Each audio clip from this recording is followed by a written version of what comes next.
Chapter 8. Ava stared at the phone, wondering how the call would go. Hey, Jen, you know that guy I'm sharing the cottage with? He just proposed faking a relationship with me. Yeah, it sounded stupid even to her ears, but perhaps Jen would have sound advice for her. Hey, Ava. She picked up before it even rang on Ava's end. Psychic ability for sure. You gonna tell me why you hung up on me? Yep, right to the chase. That was Genevieve for you. Justin came in. Oh? It was only one word, but Ava could almost envision Jen as she said it. Her left eyebrow would be arched high on her forehead, her right eye would be a little squinty, and she would have dropped whatever she was doing or sat up straight in her chair. Yeah, he wanted to run something by me. And? How? How did she always know there was more? And he just offered me a strange proposal. There, she'd said it. And it still sounded ridiculous, maybe even more so out loud. What? He proposed? Ava smiled at the surprise in Jen's voice. Finally, she had shocked her friend. In the 3 years she had known Genevieve, Ava had never shocked her, until now. And then Jen's words translated in her brain. No, not proposed. Not like marriage, anyway. He wants me to pretend to be his girlfriend. Why? Jen's voice had shifted to her inquisitive what's the deal tone, and Ava could picture the expression on her face. Did you tell him about the gala? She was glad she was doing this over the phone and not in person, because she'd probably be squirming under Jen's scrupulative gaze right about now. Not yet. He needs his image fixed. Specifically, his image on love. He's the host of some reality dating show, but I guess someone caught wind that he's not big on romance. His boss thinks a romance could save that, and Justin says he can get exposure for my books through television spots and the works. This is perfect, Ava. It is. Perfect was not the word Ava would have chosen to describe her and Justin. Yes, you agree to the fake relationship, and you can take him to the gala. A romance writer with a boyfriend improves your image. Plus, he's for real. I'm Googling him right now, and he really is somebody.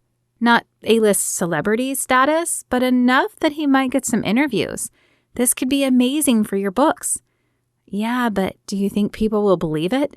We are total opposites, remember?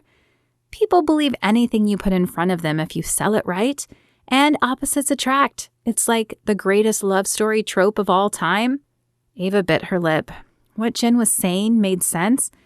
But a fake relationship? She prided herself on truth and honesty. I don't know, Jen. It's lying. Yeah, but it's not hurting anyone. You help his image. He helps yours. It's a win for everyone. I suppose you're right. And people will look me up in my books. This is the kind of exposure I could never buy, and it's only for a few weeks. Ava wasn't sure if the words coming out of her mouth were to convince Genevieve or herself. I think it's perfect. The only thing is, your mom. Have you thought of what you're going to tell your mother? Her mother. There was the rub. Her parents had been high school sweethearts. They had dated no one else, and they believed in true love. Ava doubted her parents would approve. But she was 30 years old, and this was her decision to make, and not theirs. I'll tell her what we tell everyone else. It was love at first sight. Justin ran a hand across his forehead as he stared at the laptop. It was as bad as Peter had claimed. Infamy sometimes worked in an actor's favor, but it rarely worked in the favor of a host or producer who was known for love stories. And even though he wasn't sure he wanted to continue down that path, if he didn't get his image fixed, the only thing he would be working on were dark, depressing shows. A change down that path might be okay for a while, but he knew those dark shows wore on the people who worked on them as well. He had known a lot of actors and writers who had left shows like CSI and Law and Order because they carried their work home. No, he wanted the flexibility to be able to change and work where he wanted, but that meant fixing his image. And what if Ava said no? It was crazy of him to even assume she might say yes, seeing as how they had only met yesterday, but he had no one else in his pocket.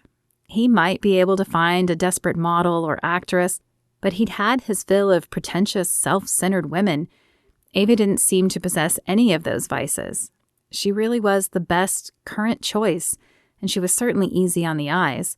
They probably wouldn't have to be affectionate very often, but he could see himself kissing her if necessary, and that wouldn't be the worst thing in the world. The floor creaked, and he looked up to see Ava standing in the doorway. She'd left to call her editor and ponder his offer. Had she decided then?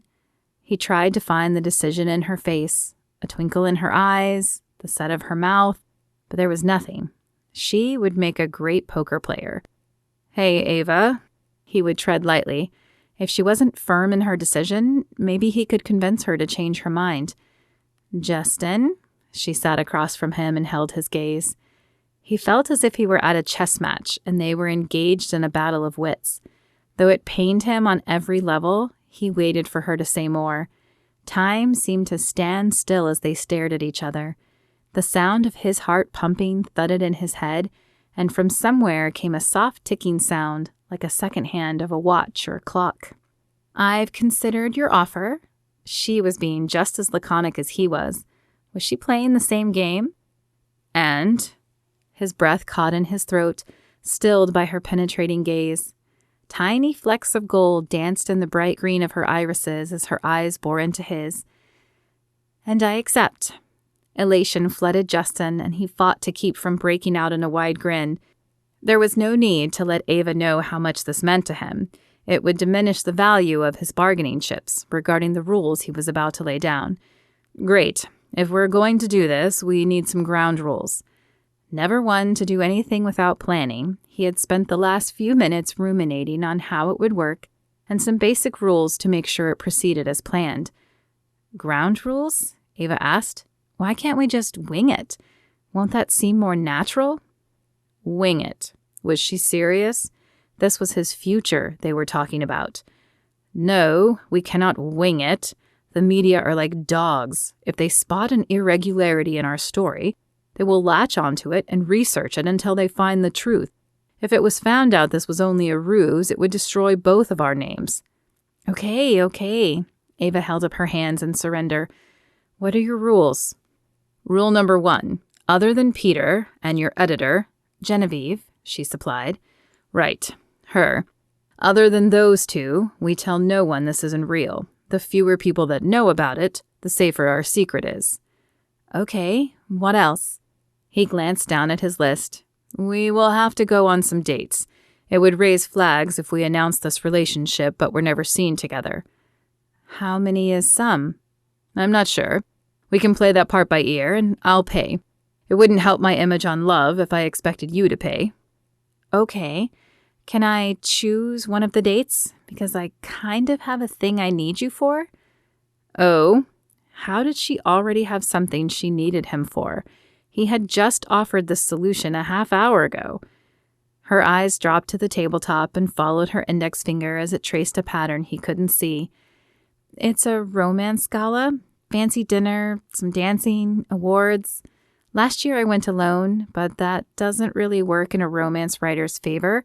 So can we make that one of the dates?" Justin ran a hand across his chin. He wasn't a fan of fancy affairs, but there would probably be press there. It might be the perfect place to reveal their relationship. "Yeah, I suppose."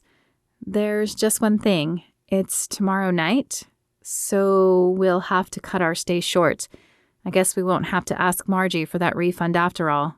Is that still okay?" As much as he didn't want to head back to work early, he did need to save his image. "Sure, but can I ask you one thing?" Ava shrugged. "I guess." "Why are you alone?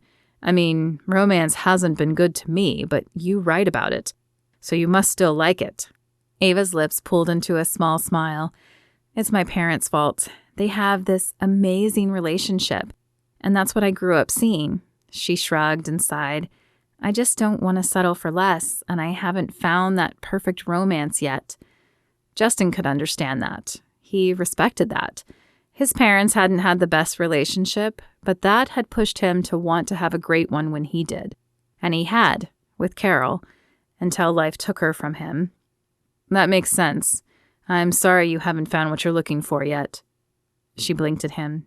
You are? You? The man who hates romance? He rolled his eyes. I didn't always hate romance. However, he was done talking about it. Here's what I've come up with so far. We'll have dinner. Where? Ava asked, interrupting him. It doesn't matter, he said, waving his hand. Somewhere public. It certainly does matter. A hot dog stand is public, but not romantic. If people are going to believe we're in a relationship, we need romantic dates. Justin sighed and rubbed a hand across his forehead. Peter had better be right about this. Fine. What do you suggest? I guess that depends on where you live. I live in Glendale, and we have a great Italian restaurant there, Gennaro's. Justin knew the place. It was pricey, but it would be a good place to be seen. Fine. I'll see if I can get a reservation there in the next few days. I live in West Hollywood, so I'm not far from you. Great. What else do you have planned? I'm hoping to score us an interview and then a movie night. Maybe something on the boardwalk where celebrities are known to pass by. I can plan the rest later once we see how the public responds to us. Ava took a deep breath. Can I ask one thing? Justin nodded. This relationship is in name only, right? You don't expect me to perform... She paused as she bit her lip. Girlfriend duties, do you? Girlfriend duties? What did that even mean? He chuckled slightly before he could stop himself. She sounded like someone from the 50s. No girlfriend duties. He couldn't even say the word without chuckling. We may have to hold hands, kiss a few times for the camera, but that's it. A blush colored her cheeks when he said the word kiss. Okay, I think you have yourself a deal. So where do we go from here? Justin smiled and laid out his vision for the next step.